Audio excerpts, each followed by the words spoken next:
So Highland Grows Podcast. I'm Shane. I'm Glory. And we're here with Josh from Buckcherry. There's some questions to say about the upcoming album, Roar Like Thunder. So congrats on that, by the way. How do you feel about the response to the announcement so far?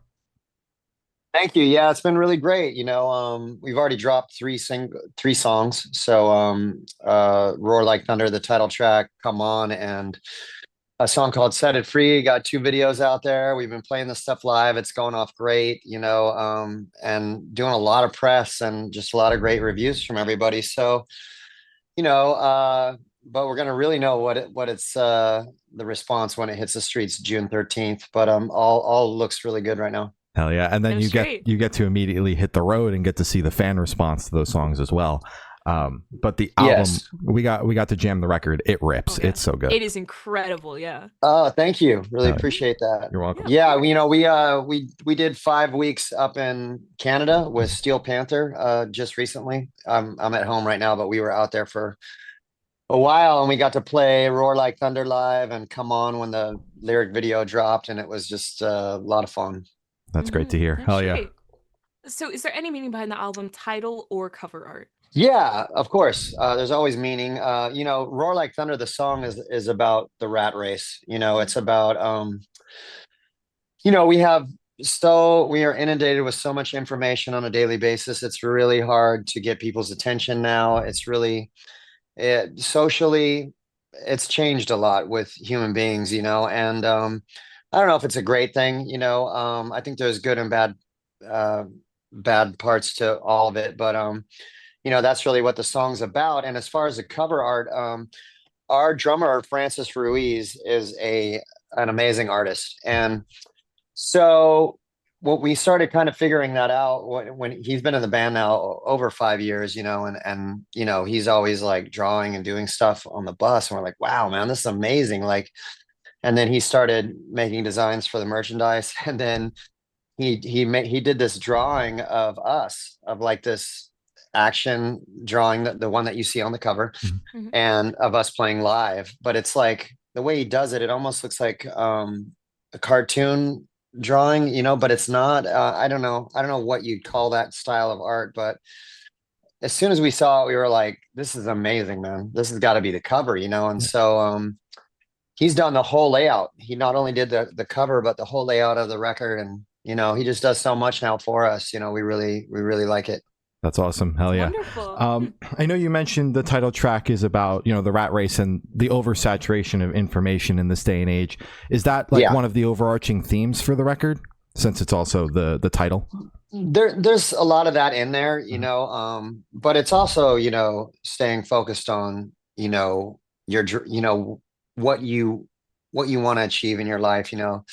It's not all like positive stuff like that, but that song for sure, Set It Free's kind of got that same type of theme. But then we have all kinds of other songs like talking about sex and Blackout and Machine Gun. A lot of fun songs. People are gonna love the record. Hell yeah.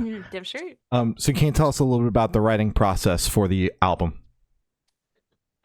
Yeah, ultimately, me, Stevie, and Marty put the whole thing together. Marty Fredrickson, the producer and songwriter. Marty goes all the way back to 2005 with us. Really talented guy, and we just really like making records. And the last 3 records we've done this way, and they're in my opinion, the best BC records. So, yeah, it's been a lot of fun, and there's no egos. It's just the best idea wins. So it's really fun. It's really fun making records, right now, and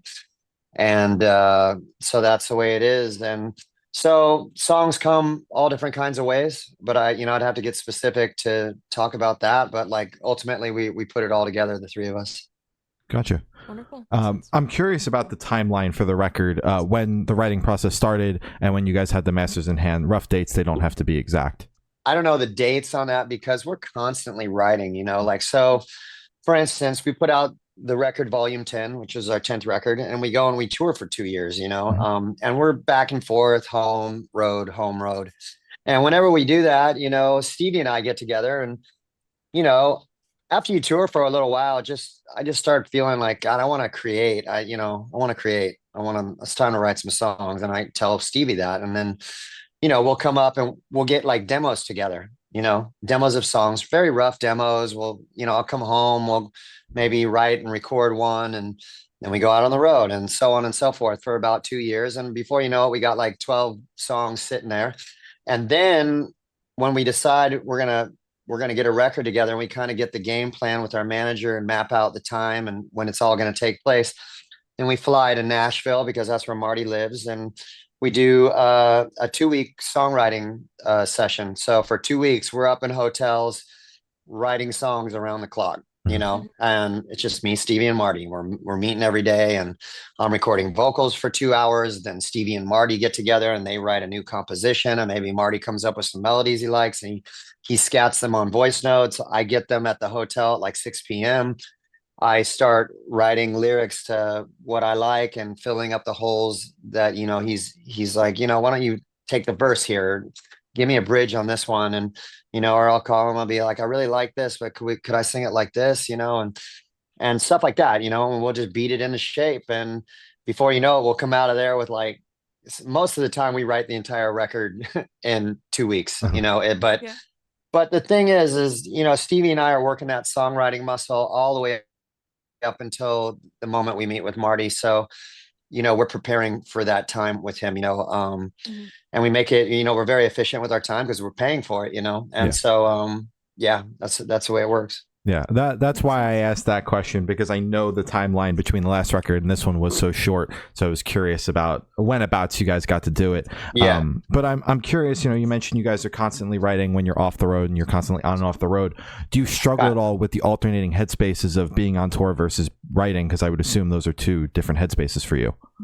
No, I don't overwhelm myself. So like, if a title sticks out to me, or I'm in the mall and I'm eating and I overhear somebody's conversation and they say a phrase or something, and I think it's cool, I'll just put it down into I have a little, notepad in my iPhone, and it's just all titles and phrases and just things that get me going, and sometimes I never even refer to that, but sometimes if I get some music and it's just a blank canvas, I'll go, okay, what kind of emotion does this bring out in me? If it's like a hard song, then, I'm feeling aggressive. And then I look at my titles and boom, I'll see something, like I like Blackout, I'll see, or, Blackout before that was called War and Chaos, and so, which I really liked, but it just I couldn't get anybody to bite on that one. So, we changed it to Blackout,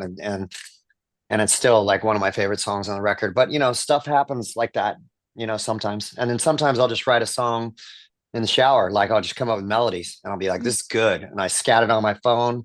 I always come up with stuff in the shower. And I know I've read a lot of interviews with people, and they do too. And I don't know what that is. Maybe it clears your mind a little bit and you're not thinking, and all of a sudden, boom, you're kind of open to receive, something really great, a good hook or whatever. I wrote the entire song talking about sex from in the shower. I mean, it wasn't like there was anything going on, but it just came up with it then, because I've been watching this Wham documentary on Netflix, and I was like so blown away by George Michael's overall talent. I had no idea the depth of what that guy did. I didn't know he was a producer and a really great songwriter, and he's just such a great singer. And then he had the song "I Want Your Sex," and I'm like, we're writing one of those. We gotta write. You know what I mean? And so, and plus, I just wanted to have fun, and the song's actually about Cardi B. Oh, well, that happens, right? Hell yeah! Shout out Cardi B. I love Cardi B. I think she's honest and nasty, and I think she's a great artist, and she's dangerous and edgy, and I miss that in rock and roll. So yeah, that's who I wanted to. That was she was my little subject matter on that one. That's I love so it. dope. Hell yeah. Hell yeah. So, what song off the album took the longest to write, and which one is your personal favorite? Took the longest to write, probably "Come On," because it was actually our third. The chorus you guys hear is the third one we came up with. We just could not get that song to pop. There were so many great things about it, so we were holding on to it. But I just remember having a lot of conversations with Marty. Marty would come back and he'd go, the song's good, but I'm just not feeling the chorus. And I'm like, okay, I understand. And then I would go write another chorus, and then I'd sing that. And then we would sit on it for a little while and tend to other songs. And then he circled back and we talked about it. I'm like, I'm not really feeling it either. And then, and then he scattered this, it was kind of a thorn in our side. He scattered this melody right at the end. Come on. And he started like, just scatting the melody after that. And I'm like, I like it, and Yeah. so I finished the words to his melodies and boom, the song just happened, and a lot of songs have, come together later. And then, you're not thinking about how good they are till you mix the record and you sit with it for a second. And then your manager hears it and your record label.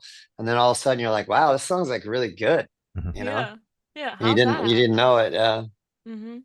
Because, when you're making a record and you're writing, you get so close to it that you can't even you have no perspective at that point. You're just, you like the songs, but you're exhausted and you've gone over and over the material, so you don't even know what you have anymore. You know what I mean? You just know that you're done. Exactly. Yeah, it's completely fair. And then your personal favorite off the record. My personal favorite is Blackout because it's a very personal song for me. When I was drinking and using, I've been sober for many years now, but Mm. when I was a youth and when drinking and using was a lot of fun, I'm a very skinny guy by nature, and I could not hold my alcohol. I was a blackout drinker, and it was kind of a running joke. Sometimes I would just black out and I'd pass out before everybody would go out to the party. I'd just be going way too soon, Yeah. and it was but there's a lot of funny stories around that until it got really dark and I had to really change my situation. But yeah, so it's about the fun times. Mm-hmm. Gotcha. Gotcha. Hell yeah. Congratulations on the sobriety. It's Yeah. fucking Thanks. rules. Yeah, Yeah. congrats. Appreciate it. Yeah. So how'd the Trackless 3 album come about? Did you guys write the opener be the opener, closer be a closer, shuffle it and see what fits? What was that process like? Well, I'll give you a backstory on the history of this record. Eventually, when we first started, the record was going to be called Let It Burn, and Let It Burn was going to be the first single. Mhm. And then all the fires happened in Los Angeles, and Yeah. it was devastating. And we're like, I'm a native Californian and I live in LA. I'm born and raised here. And so it just wasn't appropriate to go with that song at that point in time. It was too close. And, we didn't write it about anything, but like we had written it way before all that happened, but it just wasn't the right time. And we always liked Roar Like Thunder. It was really a toss up between which song was gonna front the whole movement, and so we just shifted gears. So we put Roar Like Thunder at the beginning and Let It Burn at the end, and called the record Roar Like Thunder, and went with Roar Like Thunder first. And it all worked out. Everybody loves it. And now we just made a video for Let It Burn. That's really great. And now the timing's much better. Yeah. All right. Gotcha. That's great. Wonderful. And would you be able to tell us where your headspace is at while you're creating this record? My headspace, I'm a very driven individual. You know what I mean? Like, I'm definitely a workaholic. My disease manifested in other areas of my life. It's definitely a positive addiction, but I can wear people out for sure. And so my headspace is always making the best record from beginning to end. And I won't stop until it's done. And all I'm interested in is making 10-song records. And no filler and great songs. Absolutely. What gets you to stop? When do you know that it's done? Because like you could technically write forever, like, and just keep psychoanalyzing those 10 songs that you're working on. Yeah, a lot of people ask that, and it's a great question. When you start, the only kind of stipulation we put on ourselves was like, okay, no covers and no ballads on this record. Let's just rock. So that was like kind of the overall theme, and so we just kept writing rockers after rockers. And Hello Goodbye is like a mid-tempo song, but that's like the slowest song on the record. And you just kind of know when you have like enough great songs, and it's got a lot of dynamics, meaning not every song is the same tempo and has the same vibe, that like you're taking the listener on a journey and it all starts feeling cohesive, you know what I mean? Mhm. So once that's going on and you feel it, you can just feel it in your bones. All three of us know when when it's time, to call it. That makes sense. All right. So how do you recommend your fans to listen to this album for the first time? Should you do it in the car with friends, in the dark with headphones on? Is workout album, party album? What do you personally recommend? I recommend always doing something while you're listening to a record. If you want to put your earbuds in and go wash your car, I do that a lot. I wash my car and listen to a whole record, and I love that. I don't like to be just sitting there and like just focusing on like the songs and the arrangement and this and that. Because then it gets, being a musician, like we get you know we started this because we're fans of music, but after you start writing songs, you can't listen to music the same way. So I have to be distracted so I'm not over analyzing every part of every song, my own or anybody else's, so because it just starts not becoming fun. You know what I mean? It becomes work. I'm like working on studying arrangements and words and all that kind of stuff, and just a student at that point, so I recommend people like going to work out, sticking your, driving, go drive and listen to the whole record. It's a very quick record, but you leaves you wanting more, and that's the whole point. Exactly. Damn straight. And this one should be super, super quick off the top of your head. I want you to describe this album for new listeners in 3 words. No more, no less. Oh my God. 3 words. Oh my, you guys are killing me. I don't know how to describe it in 3 words. It just rocks, I guess. I don't know. There you go. That works. Yeah. Those are 3 words. Let it rock. Let it rock. There you go. Hell yeah. Hell yeah. Now they're flowing. So in that same train of thought, is there a certain feeling or emotion you want listeners to have while going through the album? No, I don't know. I think, for a little while there, I was really having a hard time with the human race. You know what I mean? And I had to take a real break from exposing myself to people. You know what I mean? And people and their opinions and the news and all of it. It really affects me. I don't know if I'm just really sensitive, but I think it affects a lot of people. I know a lot of people who are always spending a lot of time, reading people's comments and reading the news and doing all this.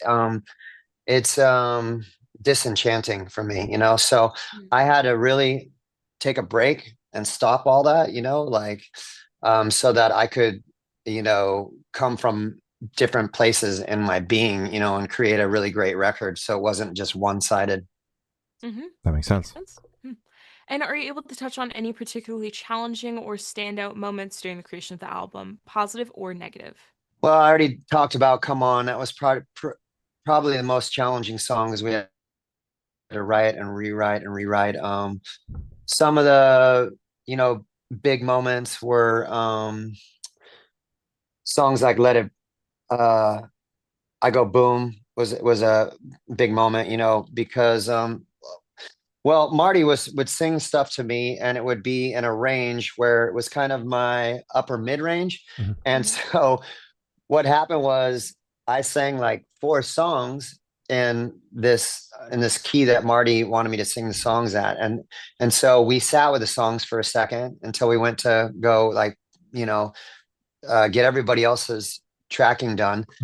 And I said, Marty, I'm not feeling this. Like, it's not in my register that feels good. And he goes, I was thinking the same thing. So we changed the key to like 5 songs. And so when that happened, all of a sudden the record went from here to here. It was really strange. And that's one thing that people will never know. It was like some of these songs were in a completely different key and they just kind of fell flat. And as soon as I sang them in my wheelhouse, all of a sudden everything happened, It all clicked. Yeah. Yeah. I love that. Hell yeah. Straight. And for the last couple of questions, you're going to shift completely away from music. So if you could be one animal for the rest of your life, what animal would you be and why? Oh, that's a great question. I am a huge animal lover. I have a wonderful King Charles Cavalier at home. His name's Lion. Oh yeah. Dogs to me are just he's my best buddy. He's the best part. He's the the great buffer in our house, in my family. You know, I got 2 kids at home and my wife, and like this dog is the shit, you know. And so I was thinking about dogs, and I would be a dog, to answer your question. But they just started studying the minds of dogs, and they never did. And there's, I think it's called Life of Dogs on Netflix, and some big actor narrates it, but it's really, really interesting and really beautiful. And like, so I'd like to be a dog because, you know, they have no sense of self. So they're like little Buddhas. You know what I mean? They're little enlightened beings, and they're tremendous animals, and you know, so that's what I'd like. Great pick. Great reasoning as well. Hell yeah. And if you could have lunch with any celebrity or artist, dead or alive, who would it be and why?